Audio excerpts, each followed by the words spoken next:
بسم الله الرحمن الرحيم. ئۆرگانەکانی مەڵبەندی سۆرانی کۆمەڵی دادگەری کۆتاییان بەخولە هاوینە پەروەردەییەکان هێنا کە زیاتر لە 600 قوتابی تێیدا بەشدار بوون.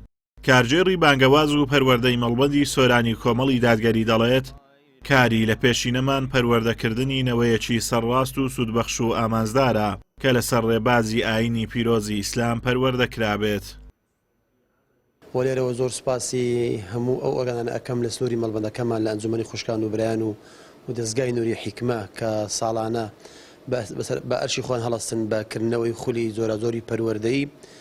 دیارە بۆ ئەم ساڵش لە سنووری مەڵبەندی ئێمە زیاتر لە 600 تەڵەبە بەشداری کردیە لە خولەکانی سنووری مەڵبەند بۆ پەروەردە و پێگەیاندنی ئەم ڕۆڵانە. ئەم گەنجانێکە پێگەیشتون تەبعاً ئامانج لە ئەمکردنەوەی ئەم خولانە ئەوەیە کە ئەم جیلی ئێستا هەیە ئاشنان بکەین بە قوڕان و بە فەرمودا، ئاشنان بکەین بە ئیسلام، ئاشنان بکەین بە ئەخلاقی جوان و ڕەوشتی بەرز کە چونکەوان دەبنەوەی دوا ڕۆژ بۆیە پێویستە ئەم نەوەیە ئەم ڕۆڵەیە عەلا بەسیرە بێت و دینی خۆی بناسێت، ئاینی خۆی بناسێت و فێری ئاداب و ڕۆژی ئەخلاقی ئیسلامی بێت بۆ ئەوەی کۆمەڵگەی ئیسلاحەت بکات و کۆمەڵگەش لەبەردەستیوان فێر بێتن. ئەمە سەروەریەکە بۆ ئێمە جێی شانازیە فەخری پێوە ئەکەین کە بووینە جێ متمانەی ئەو خەڵکی ئەو دەڤەرە کە ڕۆڵەکانی خۆیان بێمە ئەسپێرن و ساڵانە خولیان بۆکەنەوە کە فێرشتی جوان ئەبن. لای خۆیانەوە بەشداربووانی خولی هاوینە سوپاسی مامۆستا و ئۆرگانەکانی کۆمەڵی دادگەری دەکەن کە خۆبەخشانە ئەوانەیان پێوتون و پەروەردەیەکی تەندروستیان کردوون.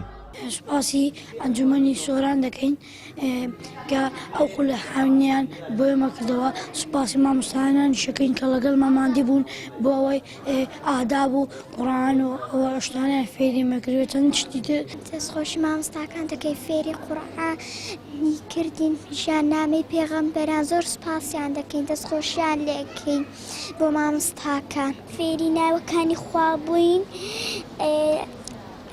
هندك لوانا الرحمن الرحيم المالك القدوس السلام المؤمن المهيمن العزيز الجبار المتكبر الخالق البارئ المسيء الغفار القهار. فيري أو دايك باوكو خوش بيوي قرآن خوش بيوي تناخوا برستم.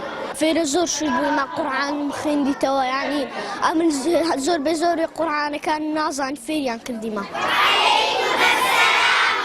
لە کاتێکدا هەوڵی بەردەوام بۆ بەلاڕێدابردنی گەنجان و نەوجەوانان دەدرێ و پەروەردە و شیرازەی خێزان و کۆمەلگا لە بەردەم مەترسیەکی جدیدایە.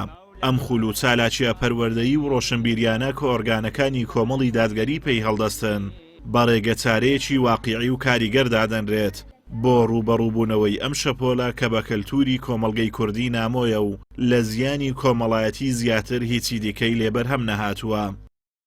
ئازاد و مەراوەی کەناڵی ئاسمانی پەیام، سۆران.